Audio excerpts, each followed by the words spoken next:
Hey guys, what's up? Welcome back to the channel. If you're new here, my name is Gladia. In today's video, I will be showing you how I make Beniseed, and you can have this with some fufu and soup, some dry rice, you know the vibes.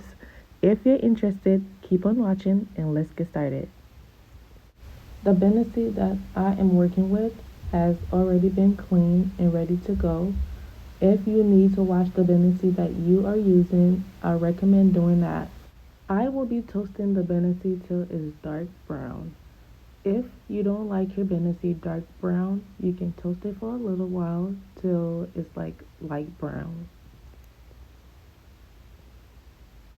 I recommend keeping an eye on the Beniseed while it's toasting, and you also want to turn the stove on low. After the Beniseed is done toasting, I'm going to let it cool down and transfer it to a blender. I'm going to add some cayenne pepper and some seasoned salt. You really don't have to add this, it is optional.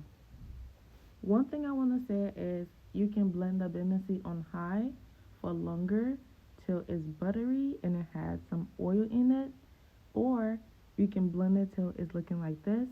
I like it this way, but I also want to give you another option. Thank you guys so much for watching. I hope you enjoyed the video. Please don't forget to comment, like, and subscribe. And I will talk to you in my next video. Bye.